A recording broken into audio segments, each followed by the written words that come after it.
Guys, gals, non-binary pals, welcome back to the channel and thank you so much for clicking on today's video, day 10 in our advent calendar, holiday, Christmas, Hanukkah, everything special. So I hope that you guys are having a fabulous Friday and that you're looking forward to the weekend. It is only 2 weeks today until Christmas Eve and 2 weeks tomorrow till Christmas Day. So we have a wonderful topic to discuss today, and that is last night's episode of Station 19. And we got some great, cute, adorable Maya and Karina scenes in this episode, and I hope that you guys will enjoy watching them with me. So let's get on to talking about our favorite couple. But just before we do, make sure that you've hit that subscribe button, one, to enter the draw that I'm doing for all of the Christmas videos. There'll be a draw at the end and you can win yourself a lot of goodies, and you have to be a subscriber to win. All you have to do to enter is comment. And also, I cover a lot of stuff on this channel. I'm posting videos every single day at the moment. Station 19, Grey's Anatomy, Dexter, Succession, The Morning Show, The L Word, The L Word Generation Q, and just like that, the Sex and the City spin-off, The Sex Life of College Girls, Happiest Season, The Incredibly True Adventure of Two Girls in Love. It does not stop on this channel. So make sure to hit that subscribe button. And if you enjoy the video, be sure to leave a big thumbs up. And let's get into it. So let's start right at the beginning. You are supposed to be at work. I'm not working for the next 2 days. Why? Because we're making some homemade porn? No, it is romance, not porn. We're making a baby, and I want to have all the romance and all the sex that comes with making a baby. Even though we're picking a sperm donor from a very unsexy sperm bank. Exactly. Life has been so hard. I mean, this is kind of what we asked for, right? Like, Maya and Karina focus, seeing them be happy and going towards their future. I mean, well done, Station 19. Well done. And so difficult. And there's been so much pain and so much grief. Did I go? Oh. And I am going to be your very sexy massage therapist today. I mean, again, this is kind of the dream, isn't it? Like, super hot wife coming home to this. Oh, the surprises keep coming. Karina, this is so romantic. Oh, they are so cute. They are so cute. I need to get like a little swoop thing so it can be like, whoosh, scene 2. You're counting blessings, not body parts. Well, I am feeling very blessed by your body parts. And what could have been a day full of grief and housekeeping into the most romantic day of my life. Aw. Aside from our wedding. Well, that one got a little dinged by the whole losing my job thing. Yeah, I think so. Okay, number 5. Multiple orgasms. I mean, I know some people say like, oh, you know, when a couple's like really happy and no drama and stuff, it's really boring. But when there's only like one couple that's the situation, it's kind of like just fun and like makes you, I don't know, like when I watch this, I just think like, oh, they're so cute. And I'm like happy for them. I don't need like drama and stuff.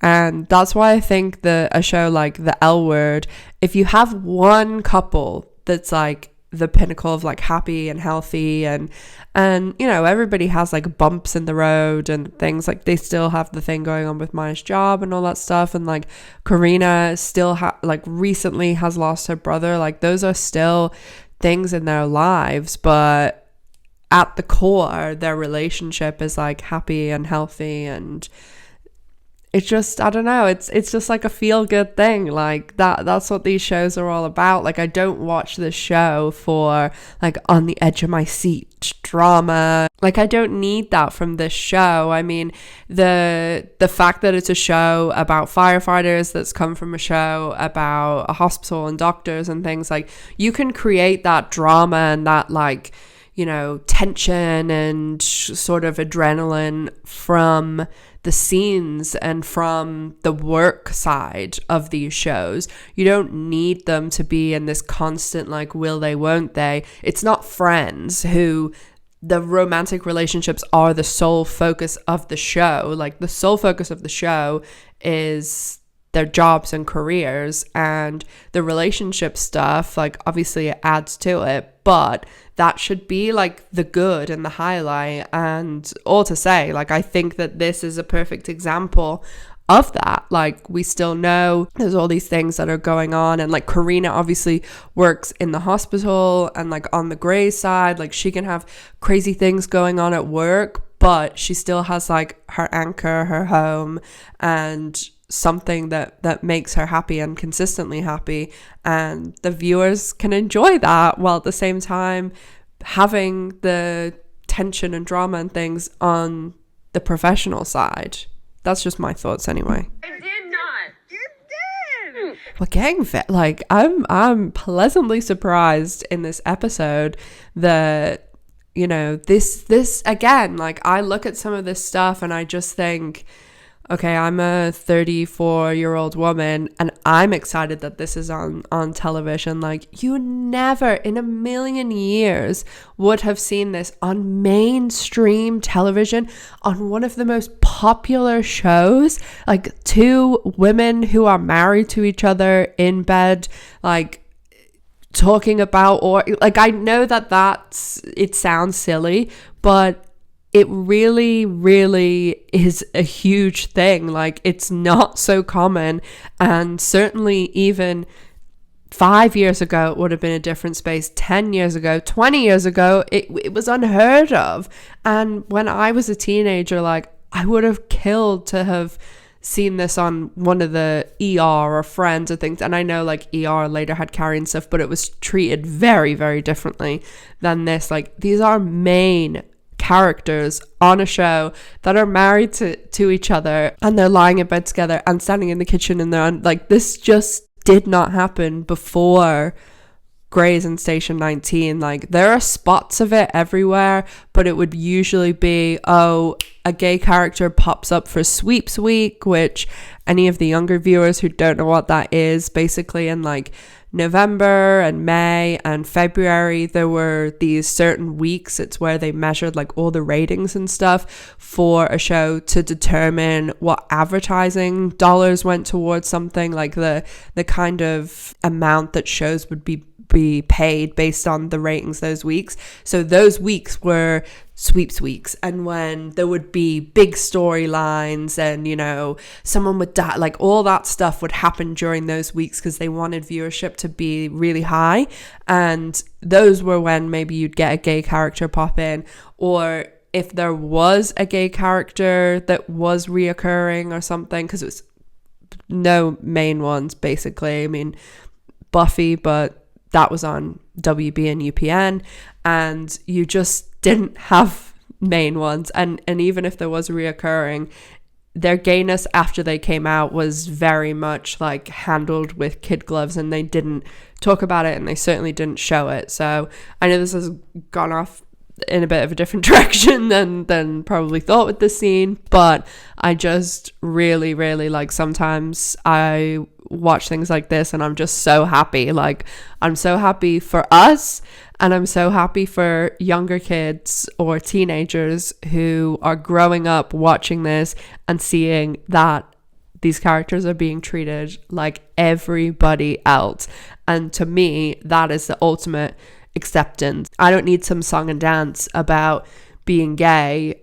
I want someone to treat my gayness in the same way that they're like, oh, she has blonde hair. It's just a factor.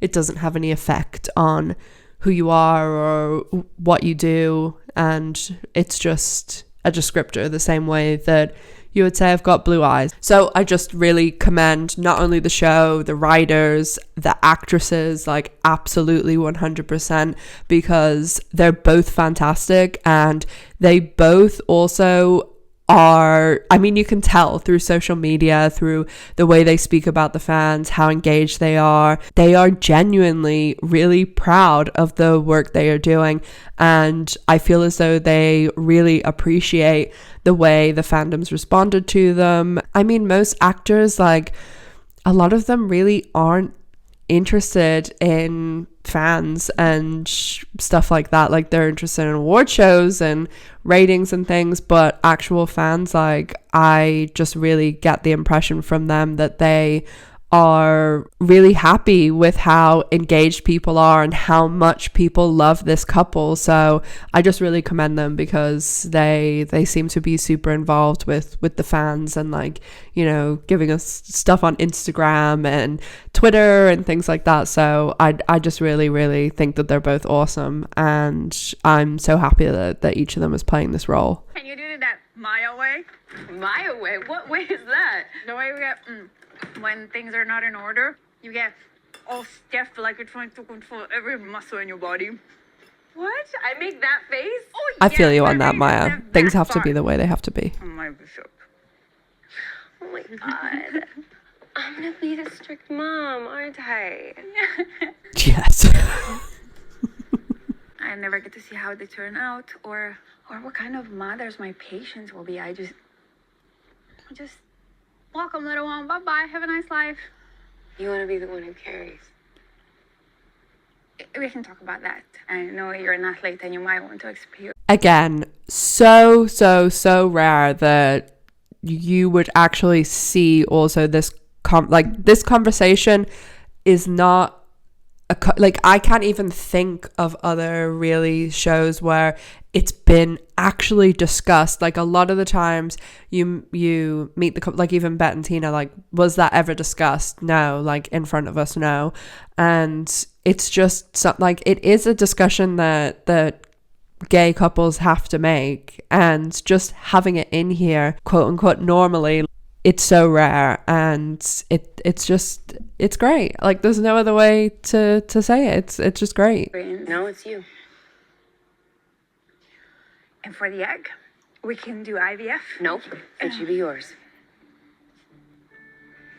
I want to hold a little you. I mean, I've been vocal about the fact that I'm not completely like, I don't like that it was just this snap decision of Maya was suddenly fine. I mean, Grey's Anatomy, well, the Grey's Anatomy universe, Shondaland, has a pattern of doing this, of bringing women in who, that is what they don't want, is they don't want kids. And as I've said before, like there are women who exist in the world who love children and have those relationships fulfilled with nephews and nieces and friends' kids and godchildren and cousins and all that stuff. And I feel like you have Christina and even Meredith herself to some regard, and Arizona, who were people that just said, I don't want that for myself.